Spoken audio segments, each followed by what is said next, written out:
There is a science behind it. Here we never looked at that way. Why we offer Naivedya? We don't offer the same type of Naivedya to all the gods. It's very different. So for every kind of deity, we have a specific type of Naivedya which enhances and supports that type of energy. What you offer to a particular deity is all structured in such a way that it enhances that energy, it supports that energy. There are two types of Naivedyas. One is just given to the god, another is just placed there and given back to the people. So these are two different types of Naivedya. Another is to receive that energy so that you can take it home with you. So these are two different aspects.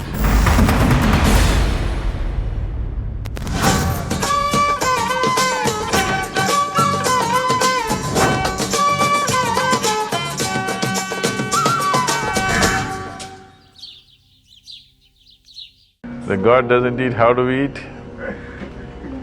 No, it's there are various aspects to this. If I go into all this, it's too much for you. But one simple thing is, devotion. There is a science behind it, but the essential thing is devotion. Suppose you had a guest in your house, because here we are not the… See, you need to understand this, India is a godless country. You don't like it? When I say a godless country, this is the only culture which clearly understands that God is our making. Everywhere else people think God made them. Here we know it is we who made the gods. There's a whole technology of God making in this country, that you can make a god that you want. So we have today 330 million gods and goddesses. But that happened when our population was 330 million.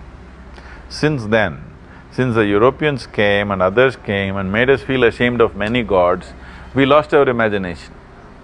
We are trying to reduce the number of gods. But whatever said and done, there'll be 2 dozen gods in every home. Below that they can't go, minimum 2 dozen. Less than that we'll feel kind of lost Now, the idea of a god up there is essentially a Western idea. When I say Western, anything west of India is west for us which includes Pakistan So it's just essentially that. Here we never looked at that way. Here we said, you can have any number of gods you want. In our same house, they're worshipping 25 gods. You see, the Indian households. So how can you worship 25 gods? 25 gods only because our houses are not big enough, otherwise we would have put 2,500 gods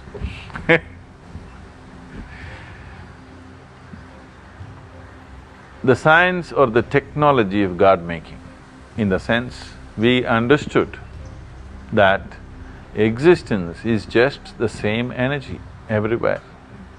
It can be a rock, it can be a tree, it can be a flower, it can be a fruit, it can be an animal, a bird, a human being. So if a rock can be a human being, see what was soil, what was mud out there became food. What was food is sitting here as Alexander the Great. Yes or no? No? Yeah, well, in a convoluted way, yeah. Yes or no? Yeah.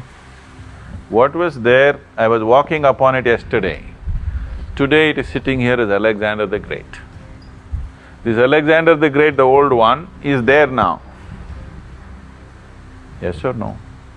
So if mud can become Alexander, can't we fine-tune it to become something more? So we understood this. This is called the science of consecration. If this mud can become a human being, it can become a tree, it can become a flower, it can become a fruit. If you create the necessary tuning, it will become a divine entity. It will become a divine presence. This is the whole science of consecration. So people started creating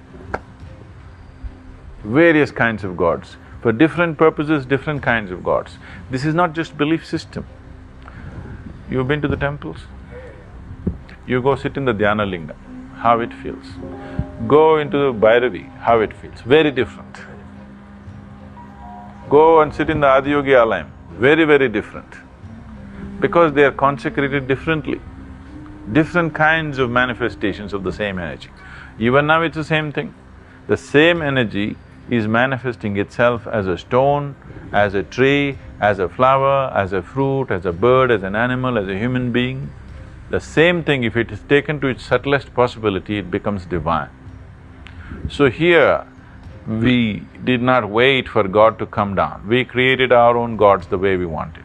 We are still given the freedom that if we don't like any of the present manifestations, we can create new ones, called Ishtadevata. You can create your own god or goddess. Nowhere else this freedom is there. This is ultimate democracy, where you can even create your own god. Where else does people have such freedom, tell me? You have to believe the god that they tell you, otherwise you're dead. Yeah, they don't dare to act. So, this question about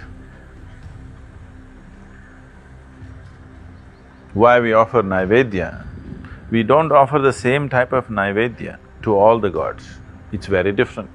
That energy, what it needs, that is what we offer. For example, Dhyanalinga, no offering. He doesn't need anything. If nobody enters the temple for next 1,000 years and you come back after 1,000 years, he will still be the same. He will simply sit there, he is a yogi. He doesn't need any attention. But Bhairavi is not like that. Every day we have to offer to her, we have to take care of her. If you don't take care of her, initially she'll get angry, after that she will dissipate. And when she's angry, I don't want to be here. So, they're very differently made. So for every kind of deity, we have a specific type of Naivedya, which enhances and supports that type of energy. So there is a whole science behind it. From the leaf and the flower and the fruit and the food, everything is different for every deity.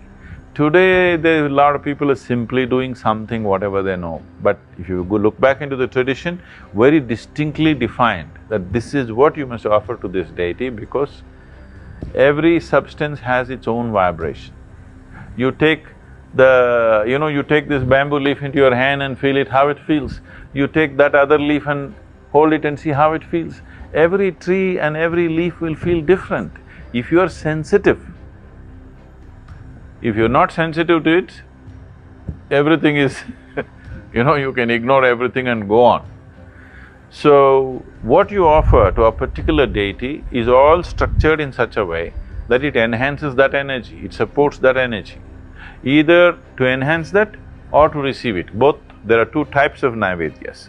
One is just given to the god, another is just placed there and given back to the people. So these are two different types of Naivedyas. One is for you, one is for that. One is to enhance that energy, that's your contribution. Another is to receive that energy so that you can take it home with you. So these are two different aspects. It's a very elaborate system.